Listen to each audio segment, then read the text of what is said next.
नाही, मला वाटतं आंदोलन करण्याचा प्रत्येकाला अधिकार आहे, परंतु आंदोलनाच्या मागून आपली जी सुरक्षा यंत्रणा आहे, पोलीस आहेत, त्यांच्यावर जर त्या ठिकाणी हात उगारले असतील, दगडफेक केली जात असेल आणि त्याचा शोधही घ्यायचा नाही, कारवाई करायची नाही, तर मला वाटतं भविष्यात सुरक्षा पूर्णपणे देशाची धोक्यात येईल.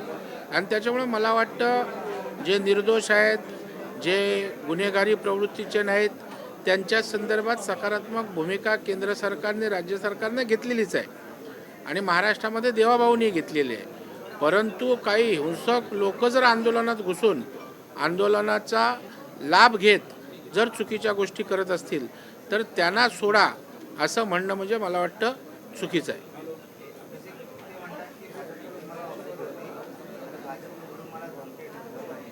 नाही, मला वाटतं या संदर्भामध्ये त्यांनी कुणी धमकी दिली, त्याचा फोन नंबर असेल, कुठे धमकी दिली त्याची माहिती असेल, ऑफर कुणी दिली त्याची माहिती असेल. मला वाटतं या संदर्भात चंद्रशेखर बावनकुळे यांनी स्पष्ट आवाहन केलं आहे की भाजपच्या कुणी धमकी दिली, कुणी बोलावली हे नाव जाहीर करा. धमकी देणारा जर तुम्ही दाखवून दिलात त्याच्यावर कारवाई पार्टी करेल.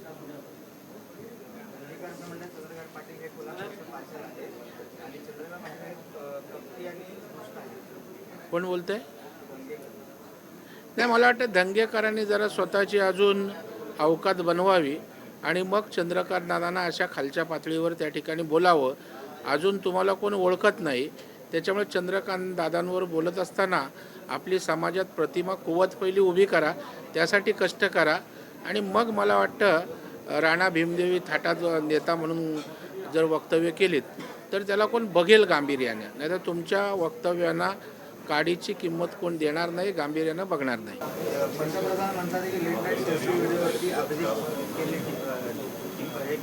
टीका केली आहे की देशाच्या भविष्यापेक्षा चर्चित प्रचार असल्याचं.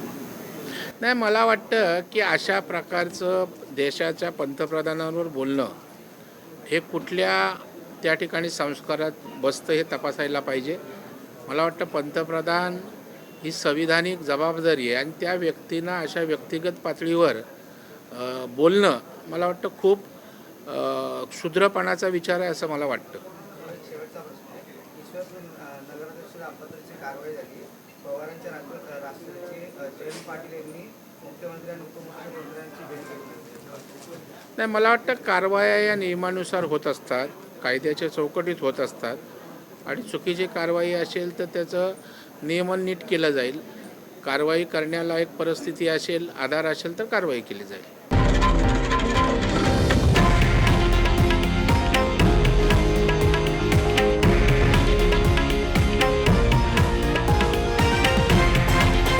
हे आहे देशातील नंबर 1 न्यूज नेटवर्क आणि आपण पाहत आहात TV9 मराठी, एकमेव.